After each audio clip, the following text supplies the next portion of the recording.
Hi guys, welcome back to Spelling and Word Study. My name is Mrs. Rhoades and I'm here to get you started on Unit 28, Long A with AIR and EAR. Please take a second to gather your materials. You will need your orange book, open to page 173. You'll also need some colorful pens, markers, or crayons. Remember, whatever I mark on my board, you should be marking on your page. Please save room for a key as well. If at any point I'm moving too fast, please pause the video to catch up. All right, so last week we learned about the ARE pattern. We figured out that, yes, I know this says R, but if we put a letter in front of it like D, we could have dare, care, share, and so many other words. So last week we learned that this ARE chunk says air.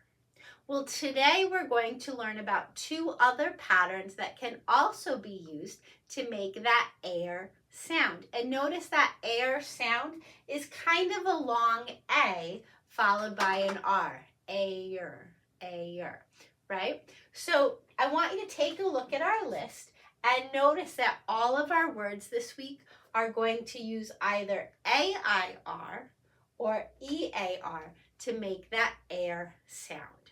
Let's start by reading our list. Please repeat after me.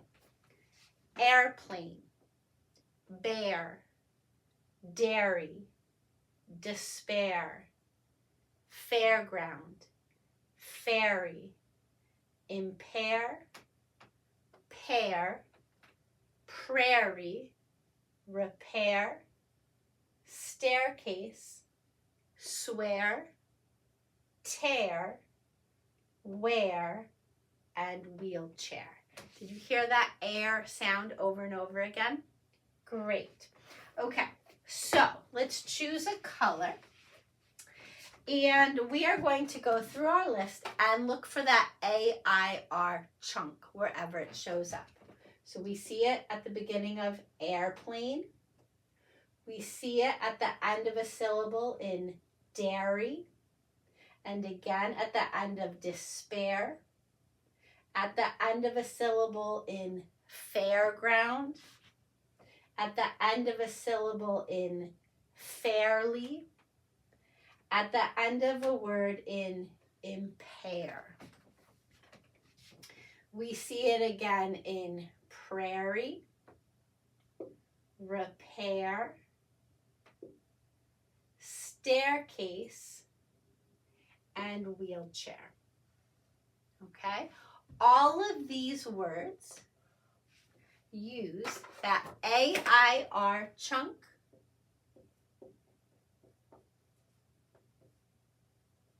to make an air sound, okay? And you know we're always looking at the positioning of these patterns, so it's important to notice that AIR shows up at the end of a syllable, airplane, dairy, fairy, or at the end of a word, despair, impair, repair, okay? So that might help you decide which pattern to use in certain situations.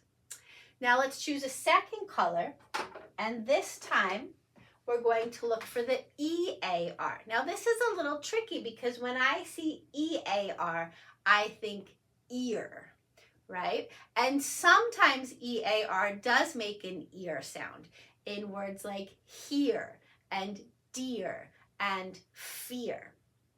But today we're only focusing on the times when EAR says air. So we see that in the word bear.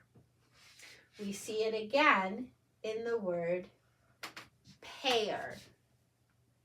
We see it in swear. And we see it in tear.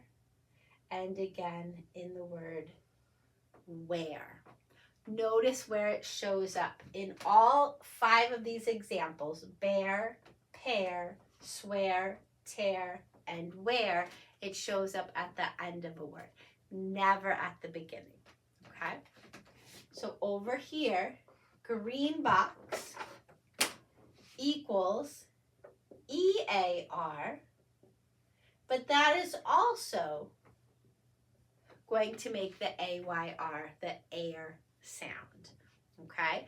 And I know it's tricky because there's more than one way to pronounce that EAR, chunk. So it really just comes down to memorizing the words. There's not a ton of them. So if you just remember bear, pear, swear, tear, and wear, you should be all set. Okay. You've probably noticed that we have a lot of homophones this week.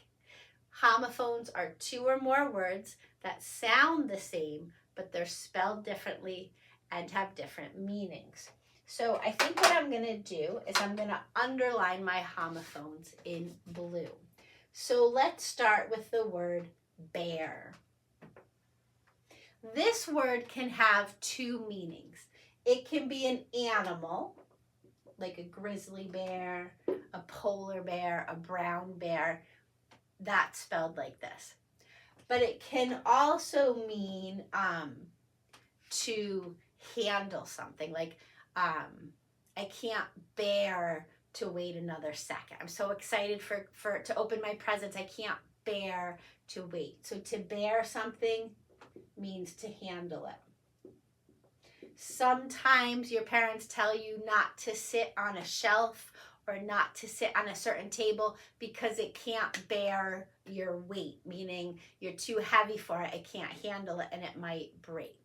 Okay, so these are two common meanings of bear.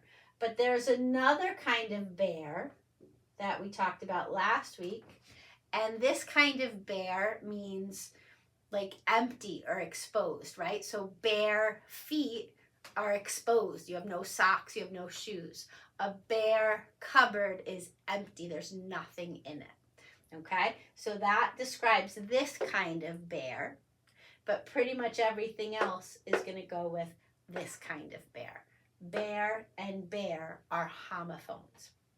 We see another homophone right here.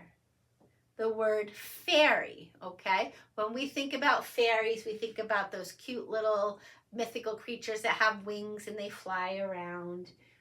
So I'm just, for this kind of fairy, I'm going to write winged creature, magical winged creature, right?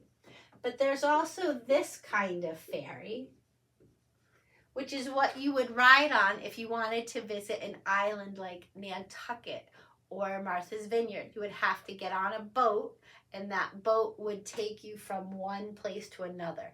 That would be your ferry. So fairy and fairy are homophones. Here's another homophone. This kind of pear is a fruit, right? But there's another kind of pear that's spelled like this, and that means two, like I have a pair of shoes, I'm wearing a pair of socks. There's another kind of pear that's spelled like this. You might have a paring knife in your kitchen, and you might use that to pare potatoes. So to pare something would be to peel it, okay? So pear is another homophone. Wear is also a homophone. This kind of wear means to have clothes on, right? I like to wear comfortable clothes. But there's this kind of wear that's more of a question word, like where are you going? Okay, so anything I underlined in blue is a homophone. And by the way, homo or homo means same, phone means sound. So homophones are words that have the same sounds. They sound exactly the same. Now, I'm going to erase all this extra here. because besides homophones, we also have something called heterophones. Heterophones are words that look the same but have different sounds. So just like homophone means same sound, heterophone means different sound. And we have one of them this week. It's right here. The word is tear. Okay? And we are using it to mean to rip. Like I tear a piece of paper out of my notebook, right? Or she was playing basketball and she fell and now she has a tear, a rip in her knee. So that's this kind of tear.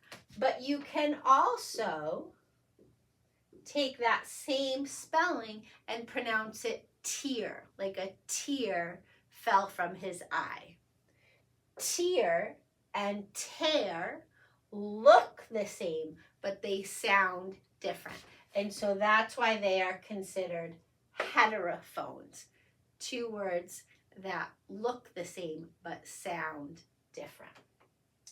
Okay. You might have also noticed this week that we have quite a few compound words. You remember what those are, right? Two words glued together. So an example of that would be an airplane. It's a plane that flies in the air. Fair ground. It's a piece of ground that's used for a fair, right? So a fairground is a place where a fair is held. Airplane, fairground, staircase. When you build a staircase, you're building a case that's got stairs in it, right? That's what lets you walk from the first floor up to the second floor. You have to walk up this case full of stairs. And then our last compound word here is wheelchair. And I think you know what that is, right? But it's a chair that has wheels. So somebody who can't walk can get pushed or push themselves, pull themselves on a wheelchair. So anything I underlined in purple is a compound word. Okay. I think we have just a few words left to talk about. We covered a lot of our vocabulary. Dairy is a food group.